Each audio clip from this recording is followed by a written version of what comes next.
Môj nevlastný otec ma začal akože... Chodieval mi do kúpeľky, keď ja som sa sprchovala.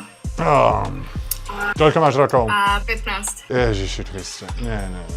Začalo to tým, že začal mať akože nejaké narážky na moje telo a takto. A potom teda začal mi chodiť do kúpeľky a stál tam v dverách. A raz sa to tak vyeskalovalo, že jedno ráno ma proste zobudil do školy, normálny deň. A ja som išla vykonať normálne potrebu a on sa mi tam postavil do dverí nahý a povedal mi, že nech sa pozriem na to, čo chcem a že nech spravím to, čo chcem. OK. Aká bola tvoja reakcia? Moja reakcia, ja som nevedela, čo som akože mala robiť, ale povedala som, nech odíde. On odišiel a čo sa stalo potom? Normálne išla som do školy a proste celý deň som v škole revala kvôli tomu, že proste nevedela som, čo sa ten deň akože ráno stalo. Povedala si to mame? Povedala som to mame, áno. A mama čo? Mama mi nechcela veriť z začiatku. Typické. Môj nevlastný otec potom išiel pre môjho mladšieho brata do škôlky a potom došiel domov a mama to s ním začala riešiť. A on klamal, že ja si vymýšľam, že mám ísť na psychiatriu. Typické. Teraz ťa za to trestá? Ja som sa odsťahovala od mojej mamy kvôli tomu. Ďaká Bohu. A kde si išla? K môjmu tátovi.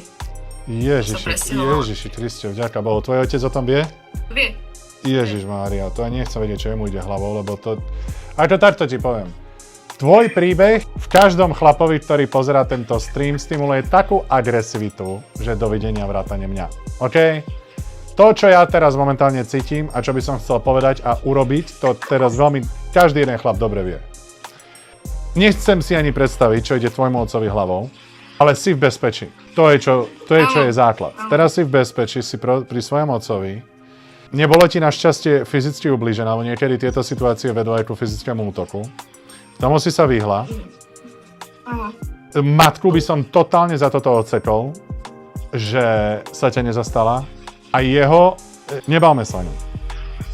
No a ešte aj to, že keď som bola tam pred 2 týždňami akože s kamarátkami vonku, musela som tam jedenkrát prespať akože, tak len tak došiel v noci za mňou, keď som ja spala a normálne začal mi obchýtkavať riť. Prestaň tam chodiť. OK? My urobíme dohodu. Okay. Prestaň tam chodiť. Prestaň tam chodiť. Buď pri svojom otcovi. Toto je jedna z najťažších situácií, ktorú chlap musí regulovať, aby nezobral zákon do svojich rúk. Keď som to povedala v škole normálne, že psychologičke, tak mi povedala, že sa na to opýta normálne policajta, ale povedala mi, že by som nevyhrala, že by to bolo slovo jeho proti môjmu, lebo nikto tam nebol. Najhoršie je, že tu chlapa nenapadá polícia. Drž sa svojho otca. OK. On ťa bude chrániť a matku totálne ignoruj, aj toho skurvisina spolu s ňou.